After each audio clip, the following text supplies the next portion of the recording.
Cuando un soldado solitario se enfrenta a una pandilla de motociclistas en una carretera desolada, una inesperada interpretación del himno nacional cambiará sus vidas para siempre. La tarde caía pesada sobre la carretera estatal que conectaba a Guadalajara con los pueblos de la sierra. El asfalto irradiaba calor como una plancha, y el aire parecía vibrar bajo el sol implacable de mayo. En esta desolada extensión de concreto y polvo, donde los coches pasaban escasos y veloces, un autobús de pasajeros se detuvo en una parada, casi olvidada por el tiempo. Del autobús descendió un joven soldado. Su uniforme verde oliva estaba impecable a pesar del largo viaje, los botones dorados brillaban como pequeños soles, y sus botas militares reflejaban un lustre que hablaba de disciplina y orgullo. En su pecho se leía claramente: Soldado de Primera Miguel Hernández Reyes. Tenía 23 años, rostro sereno pero decidido, y en sus ojos se podía leer la historia de un muchacho de pueblo que había encontrado en el ejército no solo una profesión, sino una vocación de servicio. Miguel ajustó su mochila militar al hombro y comenzó a caminar por el arcén de la carretera. Regresaba a casa después de 6 meses de servicio en la frontera norte. En su bolsillo llevaba una carta arrugada de su madre, prometiéndole pozole rojo y tortillas recién hechas. Sus pasos eran medidos, firmes, como si cada uno fuera una declaración silenciosa de su carácter. El rugido lejano de motores se intensificó gradualmente, hasta convertirse en un estruendo que ahogaba el canto de los grillos. 5 Harley Davidson aparecieron en el horizonte como bestias de metal emergiendo de un espejismo. Los Diablos del Asfalto era el nombre que se habían dado estos motociclistas, conocidos por aterrorizar las carreteras secundarias de Jalisco. El líder, un hombre de complexión robusta con brazos completamente tatuados, hizo una señal con la mano. Las motocicletas rugieron una vez más antes de reducir la velocidad. Había visto al soldado solitario, y una sonrisa perversa se dibujó bajo su bandana negra. «Miren nomás lo que nos encontramos, muchachos», murmuró, mientras sus compañeros se alineaban a sus costados como una formación de guerra. Antes de seguir, comenta desde qué parte del mundo lo estás viendo, y asegúrate de suscribirte, porque la historia de mañana es una que no querrás perderte. Las 5 motocicletas rodearon al soldado Miguel, formando un círculo perfecto, como lobos, acechando a su presa. El ruido de los motores era ensordecedor, y el humo de los escapes creaba una nube gris que envolvía la escena en una atmósfera casi apocalíptica. Miguel se detuvo, pero no retrocedió ni un paso. Sus manos permanecieron a los costados, relajadas pero alertas, mientras sus ojos evaluaban la situación con la frialdad que le había enseñado su entrenamiento militar. «¿Pero qué tenemos aquí?», gritó el líder por encima del rugido de los motores, deteniéndose directamente frente a Miguel. «¿Un soldadito perdido?». Sus compañeros rieron con ganas, haciendo sonar los claxones de sus motocicletas en una sinfonía burlona.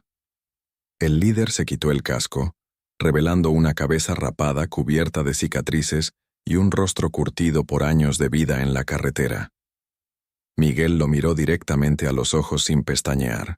«Buenas tardes», dijo con voz calmada pero firme. «Solo estoy esperando transporte.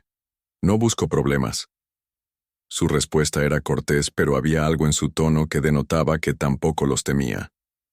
«¿Transporte?», se burló uno de los motociclistas, un hombre flaco con una barba desaliñada. «¿Y qué? ¿Creías que íbamos a hacer tu taxi particular?». Los otros se carcajearon, revoleando sus motocicletas alrededor del soldado como indios atacando una diligencia en las películas del oeste. El líder se bajó de su motocicleta y se acercó a Miguel hasta quedar a pocos centímetros de su rostro. «¿Sabes qué, soldadito? Esta es nuestra carretera. Aquí mandamos nosotros y tú». Le dio un empujón con el dedo índice en el pecho. «Tú no eres nadie». Miguel absorbió el empujón sin moverse, como una roca que recibe el embate de las mienadas olas. «Con respeto», dijo manteniendo su postura militar. «Esta carretera es de todos los mexicanos. Y yo soy mexicano, igual que ustedes». La respuesta enfureció al líder. «¿Mexicano? Tú eres un lacayo del gobierno, un perrito faldero que hace lo que le dicen sus amos», escupió al suelo cerca de las botas de Miguel. «Aquí la única ley somos nosotros». Los otros motociclistas comenzaron a descender de sus máquinas, formando un semicírculo amenazante alrededor del soldado. Uno de ellos, un hombre bajito pero musculoso con tatuajes de serpientes en los brazos, sacó una cadena de su chaqueta de cuero. «¿Qué hacemos con él, jefe?», preguntó con una sonrisa siniestra. Miguel evaluó rápidamente la situación. 5 contra 1 armados en territorio que conocían mejor que él. Pero algo en su interior, algo que iba más allá del entrenamiento militar, se negaba a mostrar miedo. «Escuchen», dijo, dirigiéndose a todo el grupo. «No quiero problemas. Con ustedes. Soy hijo de campesino igual que probablemente ustedes. Mi familia es trabajadora, honesta. Solo quiero llegar a casa». «¿Qué motivo?», se burló el líder. «¿Crees que nos vas a conmover con tu discursito?». Se acercó aún más, hasta que Miguel pudo oler el alcohol en su aliento. «Te voy a enseñar lo que les pasa a los soldaditos presumidos que se meten en nuestro territorio». Lo que sucedió después dejó a todos completamente sorprendidos, incluyendo a los mismos motociclistas que creían tener la situación bajo control. En lugar de adoptar una postura defensiva o agresiva, Miguel Hernández hizo algo completamente inesperado. Lentamente, con movimientos deliberados, se quitó su gorra militar y la colocó sobre su corazón. Luego, con una voz que resonó clara y potente sobre el ruido de los motores, comenzó a cantar el himno nacional mexicano. «Mexicanos», al grito, de guerra, el acero aprestad y el bridón. Su voz era firme, afinada, llena de una emoción genuina que cortó el aire como una espada de honor. Los motociclistas se quedaron paralizados. Nadie esperaba eso. El líder, que había levantado el puño para golpear al soldado, se detuvo a medio camino, como si una fuerza invisible hubiera congelado su brazo, y retiemble en sus centros la tierra, al sonoro rugir del cañón. Continuó Miguel, y algo extraordinario comenzó a suceder. Uno por uno, los motores de las Harley Davidson se fueron apagando. El silencio llenó la carretera, roto únicamente por la voz del soldado que cantaba con el alma, y retiemble en sus centros la tierra, al sonoro rugir del cañón. La voz de Miguel se alzó aún más, y entonces ocurrió lo impensable. El motociclista más joven del grupo, un muchacho de no más de 19 años con el rostro cubierto de pecas, se quitó lentamente su bandana y comenzó a cantar junto con él. «Ciña, oh patria, tus sienes de oliva de la paz el arcángel divino». Ahora eran 2 voces las que se elevaban hacia el cielo rojizo del atardecer. El líder miró incrédulo a su compañero más joven. «¿Pero qué diablos estás haciendo, Chuy?», le gritó, pero su voz sonaba menos segura que antes. Chuy, con lágrimas, comenzando a rodar por sus mejillas sucias, respondió sin dejar de cantar. «Es nuestro himno, jefe, es de todos nosotros». Entonces algo aún más sorprendente sucedió. El hombre de las serpientes tatuadas, el que había sacado la cadena minutos antes, la dejó caer al suelo con un ruido metálico que resonó como una campana. Se quitó su casco y se unió al canto. «Que en el cielo tu eterno destino por el dedo de Dios se escribió». Ahora eran 3 voces, y el líder comenzó a sentir que el control de la situación se le escapaba de las manos como arena entre los dedos. Miguel continuó cantando, pero ahora caminaba lentamente hacia el líder mientras entonaba el himno. Sus ojos ya no mostraban miedo ni desafío, sino algo mucho más poderoso: amor por su patria y respeto por sus compatriotas, incluso por aquellos que lo habían amenazado. «Más si osare un extraño enemigo, profanar con su planta tu suelo». La cuarta voz se unió. Era la del hombre barbudo que había hecho la broma del taxi. Se había quitado sus lentes oscuros, y sus ojos mostraban una mezcla de confusión y respeto que no había sentido en años. El líder retrocedió un paso, luego otro. Su rostro, que momentos antes irradiaba agresividad y desprecio, ahora mostraba una expresión que no había visto desde su infancia: vulnerabilidad. ¿Qué? ¿Qué están haciendo?, murmuró, pero su voz era apenas un susurro. Miguel terminó el himno con una fuerza que hizo eco en las montañas distantes, y sus templos, palacios y torres se derrumben con hórrido estruendo. Los 4 motociclistas completaron el verso final con él, sus voces mezclándose en una armonía imperfecta, pero profundamente emotiva. Cuando el último eco del himno se desvaneció en el aire del atardecer, un silencio profundo y sagrado envolvió a los 6 hombres. Miguel se colocó nuevamente su gorra militar, pero ahora su gesto no era de soldado, sino de hermano. «Señores», dijo con voz suave pero firme, «todos somos mexicanos. Todos amamos esta tierra. Todos tenemos familias, esperándonos en casa. No tenemos por qué ser enemigos». El líder, por primera vez en muchos años, se sintió pequeño, no físicamente sino en su alma. Miró a sus compañeros que lo observaban expectantes, y luego al soldado que había logrado en 5 minutos lo que ningún policía, ningún juez, ninguna autoridad había conseguido jamás: hacerlos recordar quiénes eran realmente. «¿Cómo te llamas, soldado?», preguntó finalmente, su voz apenas audible. «Miguel Hernández Reyes, para servirle», respondió el joven militar con una pequeña inclinación de cabeza. «Miguel», repitió el líder, como saboreando el nombre. «Yo me llamo Carlos, Carlos Mendoza». Se quitó lentamente sus guantes de cuero y extendió la mano hacia el soldado. «Disculpa, hermano. Disculpa por todo». Miguel tomó la mano extendida, con firmeza. «No hay nada que disculpar, don Carlos. Todos somos humanos. Todos cometemos errores». Chuy, el más joven, se acercó tímidamente. «Soldado Miguel», dijo con voz quebrada, Yo también soy de pueblo. Mi mamá siempre me decía que respetara a los soldados porque defienden a México». Las lágrimas ahora corrían libremente por su rostro. «Perdón por haber perdido el rumbo».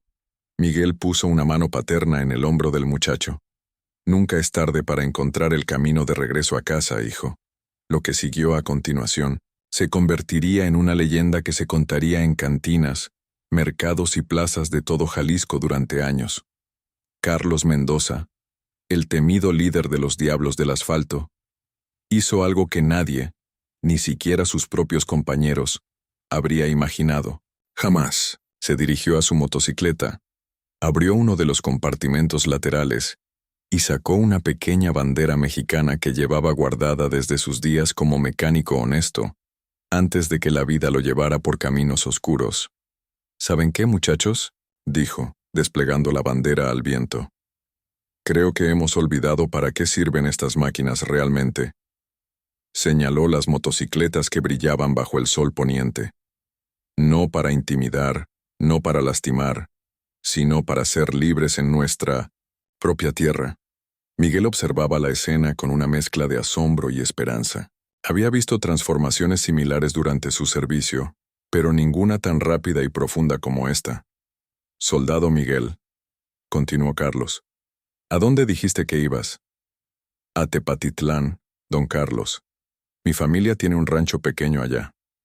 Carlos sonrió por primera vez en la conversación y su rostro se transformó completamente. «Tepatitlán, mi abuela era de ahí. Hacía las tortillas más sabrosas de todo Jalisco». Se volvió hacia sus compañeros. «¿Qué les parece si escoltamos a nuestro hermano hasta su casa? Como se debe, con honor». Los 4 motociclistas restantes se miraron entre sí, y uno por uno, asintieron con una determinación que venía desde lo más profundo de sus corazones. «Pero, antes», dijo el hombre de los tatuajes de serpientes, «creo que debemos presentarnos como Dios manda». Se acercó a Miguel y extendió su mano. «José Luis Ramírez, servidor de usted, mecánico de profesión, perdido de vocación, hasta hoy». «Jesús Contreras», dijo el joven Chuy. «Pero todos me dicen Chuy. Mi mamá me va a dar una golpiza cuando sepa en qué andaba metido, pero creo que ya es hora de que se entere de la verdad. Roberto Sánchez», se presentó el barbudo, «y prometo que esta es la última vez que asusto a gente inocente en la carretera». El quinto motociclista, que había permanecido en silencio todo el tiempo, finalmente habló. Antonio Flores. Soy maestro de primaria. O era, antes de meterme en esto. Su voz temblaba con emoción. Creo que mis alumnos se merecen que su maestro sea un ejemplo, no una vergüenza. Miguel estrechó la mano de cada uno, mirándolos directamente a los ojos. Es un honor conocerlos, hermanos. Y Antonio, los maestros que pueden reconocer sus errores y cambiar son los que más pueden enseñar a sus alumnos.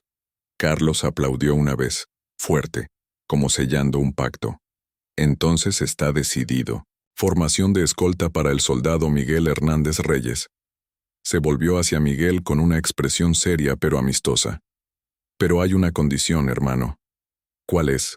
Preguntó Miguel, intrigado. Que nos dejes invitarte a cenar en el 1901 pueblo. Conozco una fondita donde hacen el mejor pozole de la región. Y queremos que nos platiques de tu servicio, de lo que has visto defendiendo nuestro país. Miguel sonrió, una sonrisa amplia y genuina que iluminó su rostro. Será un honor, don Carlos. Mientras las 6 figuras se alejaban por la carretera, 5 motociclistas formando una escolta de honor alrededor de un soldado que caminaba con paso firme en el centro, el sol comenzaba a ocultarse detrás de las montañas de Jalisco, pintando el cielo de tonos dorados y rojizos que parecían bendecir aquella extraña caravana. En la fonda, el rincón de Doña María, ubicada en la plaza principal de un pequeño pueblo cuyo nombre pocos recordaban, 6 hombres compartieron esa noche la cena más importante de sus vidas. Miguel les contó historias de la frontera, de compañeros caídos, de familias protegidas, de una patria que valía la pena defender. Los exdiablos del asfalto compartieron sus propias historias, de sueños perdidos, de caminos equivocados, de familias que los esperaban sin saber en qué se habían convertido. Chuy llamó a su madre esa misma noche. Antonio redactó su renuncia al grupo y su solicitud para regresar a dar clases. José Luis decidió abrir un taller mecánico honesto. Roberto se comprometió a buscar trabajo en la construcción. Y Carlos tomó la decisión más importante de su vida. Usar su liderazgo natural para transformar a los diablos del Vilo Centomilion asfalto en un grupo de motociclistas que ayudara a la comunidad, que escoltara medicinas a pueblos remotos, que llevara suministros a damnificados en emergencias. Miguel llegó a su casa al día siguiente, escoltado por 5 hermanos que había ganado de la manera más inesperada. Su madre, doña Carmen, preparó pozole para todos y los escuchó contar la historia mientras las lágrimas de orgullo corrían por sus mejillas. Meses después, cuando alguien preguntaba por la transformación milagrosa de los diablos del asfalto, ahora conocidos como las águilas de la carretera, Carlos Mendoza siempre respondía lo mismo. Un soldado nos enseñó que la patria no se defiende solo con armas, sino con el ejemplo. Nos recordó que todos somos hermanos bajo la misma bandera, y nos demostró que el valor más grande no es el de intimidar, sino el de tender la mano, aun cuando tienes todo en contra. Y Miguel, cuando le preguntaban por aquella tarde en la carretera, sonreía y decía, simplemente recordé que detrás de cada corazón endurecido hay un mexicano que ama a su patria. Solo había que ayudarles a recordar. La historia se convirtió en leyenda, la leyenda en ejemplo, y el ejemplo en esperanza de que, sin importar qué tan perdido esté el camino, siempre hay una oportunidad de regresar a casa.